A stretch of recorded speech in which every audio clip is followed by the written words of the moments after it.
GTA Black, Shalom L'Chaim, purified through the water they gathered is out there. Shouts out to the Troll Tribe. This next video was this next audio is Gaza explained. No, excuse me. I'm sorry. This next video is how Israel was made. So you can explain how Gaza was.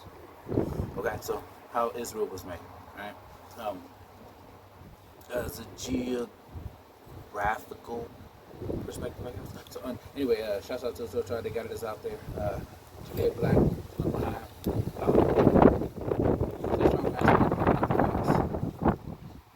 cue that music up.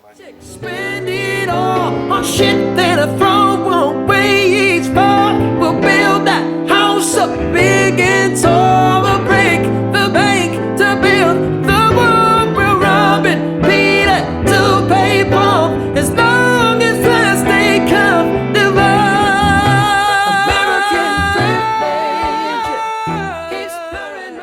On November 2nd, 1917, Britain's Foreign Secretary, Arthur Balfour, wrote a letter that would set off a conflict still being fought more than 100 years later. His Majesty's government view with favour the establishment in Palestine of a national home for the Jewish people and will use their best endeavours to facilitate the achievement of this object. When Balfour wrote of his government's intent to create a Jewish homeland in Palestine, 90% of the people living there were not Jewish. Just 31 years later, most of them were gone. כמה אתה חושב אנשים הרגת ככה? לא ספרתי. אני לא יכול לדעת בחיי. היה לי מקלע עם 250 כדורים. This is the story of the British promise that led to the destruction of Palestine and the creation of the State of Israel. Let's start with the obvious question. Why were the British making promises about other people's countries? The short answer? Empire is one hell of a drug. This was World War I, and the British were making lots of promises. In addition to promising a Jewish homeland in Palestine, they promised Arab leaders independence if they rose up against Britain's enemy, the Ottoman Empire. The Arabs did. Hollywood even made a movie about it. Arabia's for the Arabs now. That's what I've told them anyway. That's what they think. That's why they're fighting. Oh, surely. A month after Balfour's letter, British troops took Palestine, ending 400 years of Ottoman rule. The people who lived there were Arabs, mostly Muslims, but there were Christian and Jewish minorities too. There was also a tiny number of European Jews who in the late 1800s had started building small colonies there. At a time when many Jews were suffering horrific persecution in Europe, they felt Palestine could be an escape. The idea of building up a Jewish presence in Palestine became known as Zionism, but it stayed a fringe movement among European Jews. Many of them felt they shouldn't have to leave their countries to avoid persecution. But Zionism as a political movement took a big step forward with an Austrian man called Theodor Herzl. And this guy is a very important name in this story. In 1896, he published Der Judenstaat, or in English, The Jewish State. In it, he said the only way for Jews to avoid Europe's anti-Semitism was not just to leave, but to have their own country. And Herzl didn't just write. The next year, he organized a conference in Basel, Switzerland, the first Zionist Congress. The attendees agreed on a program which sought, among other things, to establish a Jewish homeland in Palestine and promote Jewish settlement in Palestine. From here on out, the Zionist movement became very active, setting up funds to promote Jewish immigration to Palestine, companies to buy land there, and recruiting representatives to advocate for their cause with different governments. A few days after the conference, Herzl wrote this in his diary. At Basel, I founded the Jewish state. In 5 years perhaps, and certainly in 50 years, everyone will perceive it. He was only off by 1 year. Okay, so that is a lot of history, but it's important because the Zionist movement is a critical part of the story going forward. especially after it found a friend in the British government, where a lot of high-ranking officials supported Zionism, sometimes for unexpected reasons. Prime Minister Lloyd George, for example, was a Christian zealot who believed gathering the Jewish people in Palestine would bring Jesus Christ back to earth. Others, like Balfour, believed that getting the Jewish people out of Europe and into their own country would be a good thing. Herzl was pretty visionary when he wrote that the anti-Semitic nations will become our allies. Meanwhile, the Zionists assured Britain that their future country would be a reliable ally. So that's the backstory of how European anti-Semitism, Zionism, and British imperialism all led to the Balfour Declaration, this British promise to build a homeland for Jews in Palestine. Now we're going to look at how Britain did that. World War I had been a conflict between rival empires, and the winners set up the League of Nations to distribute the losing side's territories between them. They called it the Mandate System, putting territories once controlled by the Ottoman and German empires under the, quote, tutelage of advanced nations until they became independent. Britain was given the mandate over Palestine, but the Palestinian people were never asked what they wanted or what independence would look like to them. Listen to what Balfour wrote to one of his colleagues. For in Palestine we do not propose even to go through the form of consulting the wishes of the present inhabitants of the country. Instead, it was the Zionists who were consulted about what their vision for Palestine was, and so the mandate ended up incorporating not just the Balfour Declaration, but several clauses requiring Britain to ensure the establishment of a Jewish home in Palestine. British rule was very accommodating to the Zionist project. The Jewish community in Palestine grew with big waves of immigration. They had their own schools and factories and even their own militia, the Haganah, and they were led by the Polish-born David Ben-Gurion, the leader of their representative body, the Jewish Agency. To the Palestinians, it was clear that Britain wasn't delivering them independence. It was delivering their country to other people. In 1936, they went on strike. British forces tried to break the strike with arrests, torture, mass punishment, and executions. Leaders were exiled, weapons confiscated, and houses blown up. Palestinian fighters attacked British and Jewish targets, while British and Haganah forces would carry out joint raids on Palestinian villages. Something had to change. The British government sent a commission called the Peel Commission to figure it out, but their proposed solution was typical. Just draw another British line on the map, divide the country, give this part to the Jews and this part to the Palestinians, and make that part of Transjordan next door. Oh, and because the Palestinians were a majority in the country, 250,000 of them would have to be removed by force to make the Jewish state viable. Remember, these were the proposals that were meant to calm things down. Spoiler, they didn't. Instead, the revolt continued until 1939, by which time about 10% of Palestine's adult male population had either been killed, injured, arrested, or exiled. The British government really needed a solution. So, here comes another report.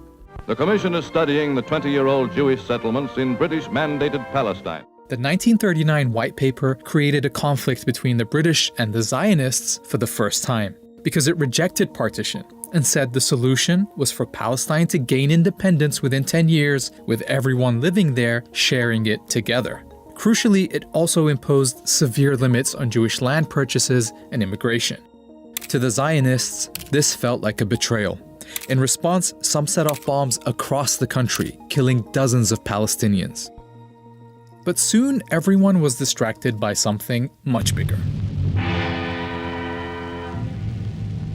More than 60 million people were killed in World War II, including 6 million Jews murdered in Nazi death camps. Jewish survivors fled Europe, with a large number of them trying to find safety in Palestine despite the British limit on Jewish immigration. This set off a more direct confrontation between the Zionists and the British, with Palestinians often targeted as well.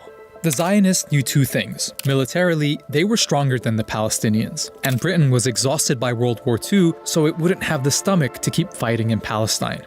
They were right. In 1947, after 30 years of occupation, Britain announced it was quitting Palestine and asked the newly formed United Nations to clean up its mess. Alright, 1947 and 1948 are the most pivotal years in this story, so let's take a look at how things are lining up. During British rule, Jews had gone from 10% to 30% of the population, and owned about 6% of the land. Under Ben-Gurion's leadership, the Jewish Agency was pretty much functioning as a government for the Jewish community. And the Zionist militias had tens of thousands of soldiers, modern weapons, and officers who'd already fought in World War II. On the other side, the Palestinians hadn't been allowed to develop their own administration or military. But as they waited for the UN's solution, they were still the majority all over the country. In November 1947, the UN, then only made up of a fraction of the world's countries, voted to partition Palestine. This plan marked off 55% of the country for a Jewish state, but the UN never explained how it could be a Jewish state when half the people in its territory were Palestinian.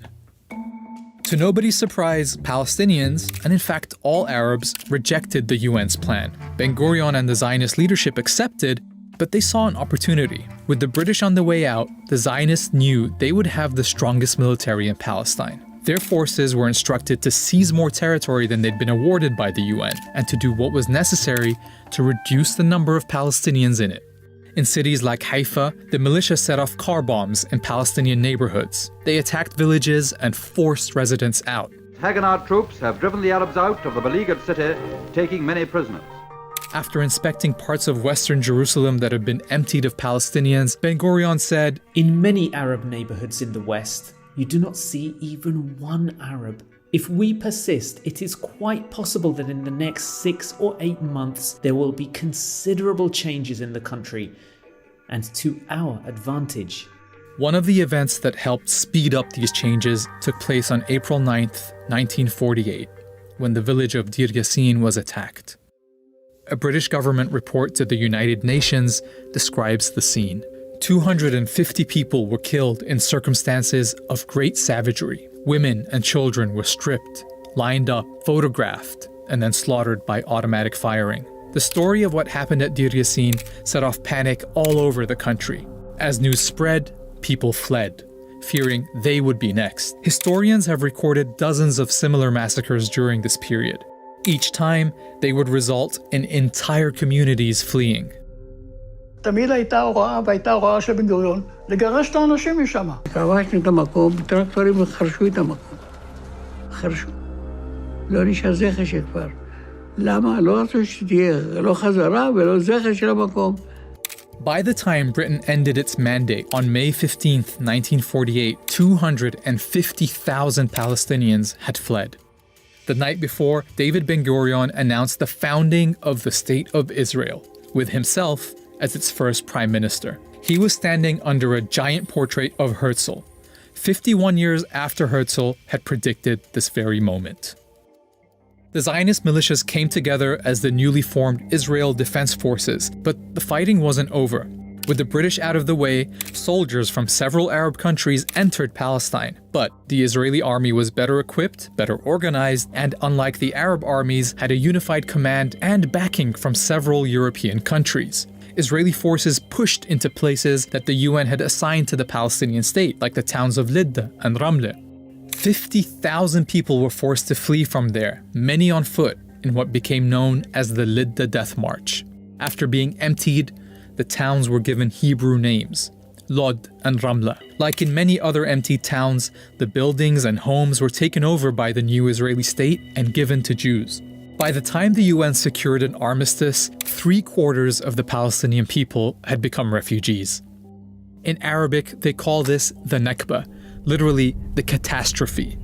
The new state of Israel made up 78% of what had been Palestine. The remaining parts were annexed by Jordan or taken over by Egypt. A year later, the UN passed a resolution calling for all Palestinian refugees to be allowed to return home. They never have been. Palestine had been erased. In the decades since, attempts to resolve this conflict have again tried to partition the land. With each successive attempt, the territory offered to Palestinians in their historic homeland shrinks even more. Ironically, Israel is still struggling to maintain the population advantage it gained in 1948 when it forced all those people out, because in 1967, it occupied the West Bank and Gaza, bringing all the Palestinians living there under its rule. And so today, the population of Jews and non-Jews in this land is roughly equal. But those living under occupation have no rights, no citizenship, and no prospect of independence. The Nakba-era tactics of settlement, home demolitions, and expulsion are still used against them. Nakba, Nakba, no! We want Nakba, Nakba, no! Israel has taken the land but wants nothing to do with the millions under its rule. International, Israeli, and Palestinian human rights groups say this system is a form of apartheid.